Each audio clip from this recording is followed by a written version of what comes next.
God only knows what you've been through. God only knows what they say about you. God only knows how it's killing you. But there's a kind of love that God only knows. God only knows what you've been through. God only knows what they say about you. But God only knows the real you. There's a kind of love that God only knows.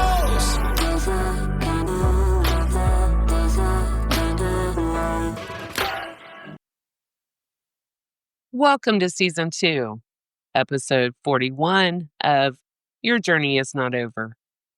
My name is Tanya Pearson Randolph. This is my own personal journey, and the expressions and opinions are of my own. I own all the rights to my personal journey, and to your journey is not over. Neither to be used, copied, or edited in any way without my consent. Where I left off on the last episode was, yes, I developed my gifts around 6 years old. And like I said, they were generational gifts passed down somehow in my bloodline. Now looking back, a lot of people in my family had similar gifts. Of course they did. We're all from the same bloodline. And like everything on our own personal journeys, and depending on personal trauma and experiences, and how one deals with those traumas and experiences, also will depend on how each chooses to use their gifts. Sadly, as they say, hurt people hurt others. Well, within that, some people choose to use their gifts to hurt others, with manipulation, pretending to be someone other than who they truly are, manipulating others and their energy. I call that mind and word magic. Planting seeds of lies and doubt just to see if they grow.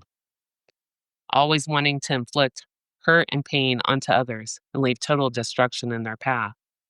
And there are those of us that experience massive trauma and experiences throughout our lives and experience so much pain, so many tears shed, that we know the true definition of pain. We've lived it, breathed it, ate it, and slept it. And knowing those feelings all too well, we would never want another human being to ever feel like we've had to feel throughout our lives, nor would we ever purposely inflict any kind of pain onto another human being. Me personally, that's why I've always thanked my friends. Because of my bluntness and my delivery not always being the softest. But one thing for sure, my friends have always known my heart.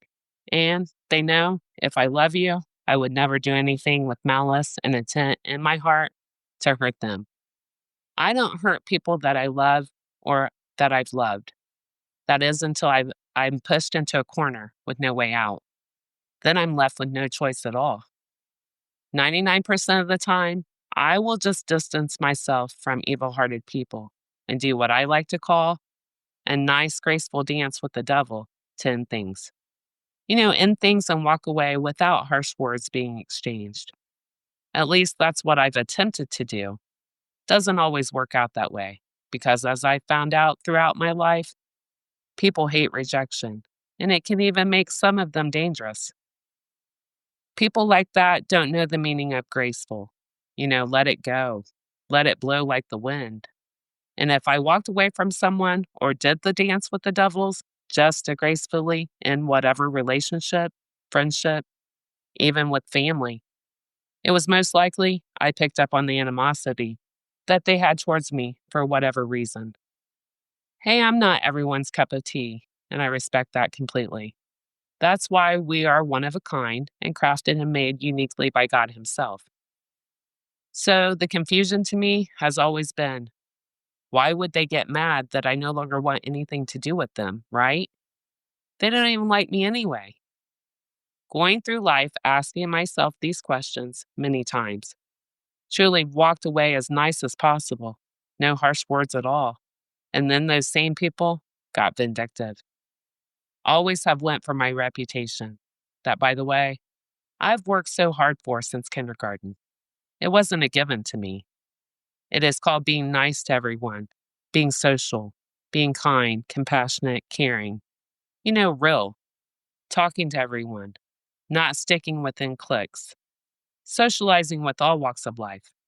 being the girl that always defended the underdog, because I was the underdog most of my life. Never wanting to see anyone hungry or in fear in any way. Being a problem solver, a fixer for everyone. Now that's how you earn a good reputation for those in the back. You don't clout chase, go for others, or only want to be friends or date others so you can climb the social ladder, for status and popularity that you yourself didn't earn. Those people I call coattail riders. They can only get that reputation by riding others' coattails, never on their own merit. But rejection, and again, trying to do it as nice and friendly, has gotten my reputation, my character, my jobs, even my kids, my friends, my relationships, even to this date, my channels, my platforms, and my podcast attacked. You name it, I have experienced it. It has been said or done to me, I'm sure.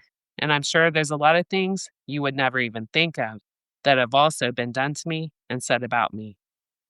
How do I get through it? A lot of people ask me. I stay strong. I hold my head up and I walk on. Lies can't shame me, especially when I know the truth, and so does God. I walk in my truth, and I never let the devil see me sweat, nor do I ever let the devil win. This is a dance, a battle I've been doing with the devil and his many demons since I was born. Never forget, our souls signed up for this life before we were ever born. God prepared our souls and educated us about the angel that once was God's right-hand man, and also how that angel fell from grace and then became the devil. Just like Judas was to Jesus before he sold Jesus out. Judas saw that he was condemned, so he repented and returned the 30 pieces of silver to the chief priest and elders. And Judas declared, I have sinned by betraying innocent blood. And then he became the first man known to history to commit suicide by hanging himself. Judas repented, but the devil never has. And the devil stays steadfast on destroying anything or anyone that has the love of God, the light, the faith, and the belief in God, and the goodness in others. I've always said we all have a Judas in our lives, and some will encounter that same spirit in several people throughout their lives, depending on their light. The devil won't break into an empty vessel. He only goes for the ones that have the love of God, the light, the ones that have compassion and empathy for others. Now on my healing journey, I begin to understand things more. The rejection of another makes those certain individuals dangerous only because somehow, down deep inside, even though nicely and gracefully and as friendly as possible, they were rejected. Doesn't matter, rejection is rejection to those people, and it triggers something, most likely from their childhood, their own childhood traumas. And speaking with experience and having to endure the massive childhood trauma that I did, trauma survivors develop walls or an inner control that as adults, we have the power and again control that what happened to us as kids will never happen to us as adults. And God help whoever triggers that trauma or hurt their ego, their pride, and their vanity. Make them feel powerless and strip them out of control. The control being that they don't get to decide how long someone sticks around being a doormat or a scapegoat or used for whatever reason. I myself read energy and can pick up on whatever is causing the friction. So I personally decide when it's a wrap and when I finally had enough and it's time to walk on. Let them play their mind and word magic on someone else. And yes, I always pray for their next victim. People like that project so much onto others. And I'm in a stage of my life after having nothing but others' projections thrown on me, starting with my own mom, my whole life, that I can no longer pacify, overlook, keep my mouth shut, smile, tolerate others' mere projections of themselves. I just can't allow how others feel about themselves deep within themselves to affect me or my life or my purpose. Best advice I will give is go heal before you deny it, push it off, project it, bury it so deep inside that you get to the exact same spot I was April 6, 2024. I was destroyed and crumpled on the floor, begging God to help me because I did not know if I was even going to make it through the night. And by the grace of God, I did. Instead of being so focused on others, what they have, what they wear, where they live, where they work, who they date, and all up in the business, being busybodies, set yourself down and please use that time and energy and that focus on yourself. Work on you, heal yourself, become a better version of yourself. Don't worry about others' lives, worry about your own life. Or as I like to say, stay in your own lane. Nobody else is on that road. It's all on you, baby.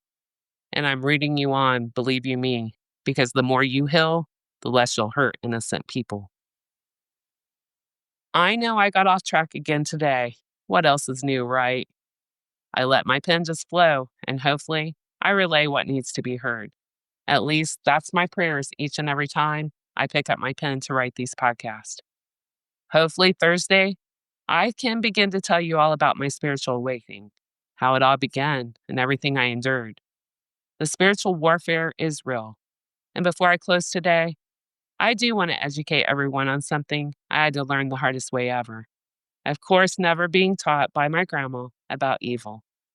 Truly, I don't think she believed in true evil. I have always said, and I will continue to say, my grandma could have found something good even in the devil, or at least she would have tried to. The devil or demons won't come to you with horns coming out of their head or carrying pitchforks. No, not at all. The devil and his many demons come disguised as the most unassuming, fake, nice people. These are people that have hidden agendas from the start. Most hidden agendas are to break you down, of course, slowly, gradually over time, not right off. First, the demons must earn your trust any way possible. Most of the time, by being an illusionist, a liar, a pretender, being fake. Once they've done that, their job can begin. Bring you down, control you, humble you. My recent experience, anyway, want you to degrade yourself and conform to their ways, their lifestyle, and also play on your weaknesses and your vulnerabilities.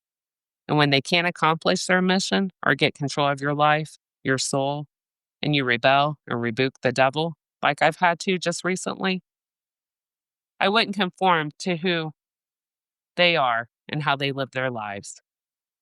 Wouldn't go down to others' levels or lifestyles. No judgment, or I would have never been friends with these people. But their lifestyle, their ways, their concept of God, and their choices could not, nor would not be pushed upon me.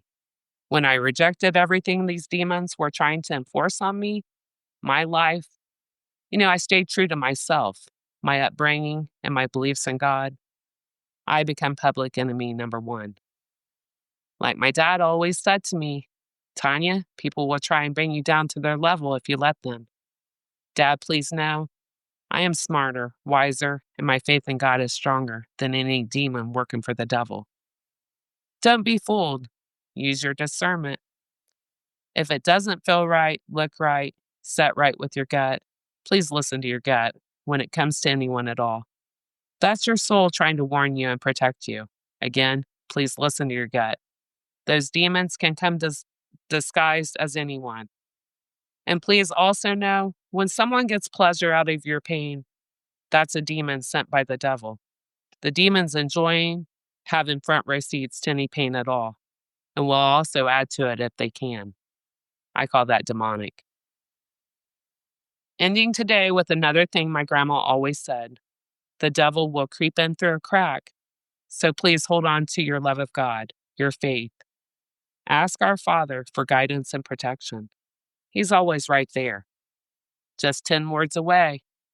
Dear Lord, please help and protect me against evil forces. Amen. There's no one better to fight the devil than God himself. So call upon him. He's waiting. And good always prevails over evil. Also, again, I do want to warn my listeners and my followers about scammers. I have shut down comments on all my platforms and will only be communicating through FaceTime on Your Journey Is Not Over Facebook. Again, I am not on any dating sites. I'm not on OnlyFans. And if by chance you think you're communicating with me, you are not. It's not me. It's someone pretending to be me. And again, I can't stress this enough. I will never ask for money. I sustain and fund my own podcast. It's my passion project, not a business. Again, if you're being scammed, please report and block. And if you have been scammed out of money, please report that.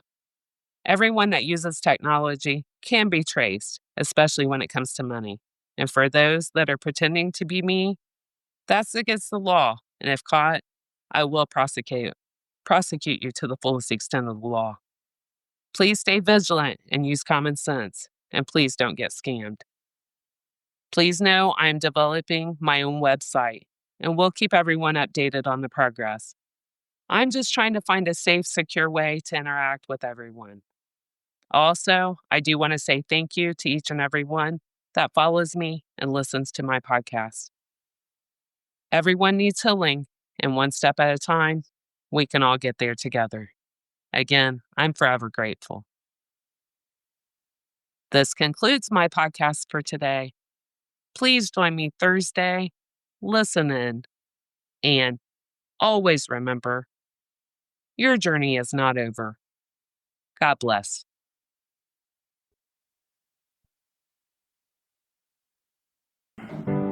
God only knows what you've been through. God only knows what they say about you. God only knows how it's killing you. But there's a kind of love that God only knows.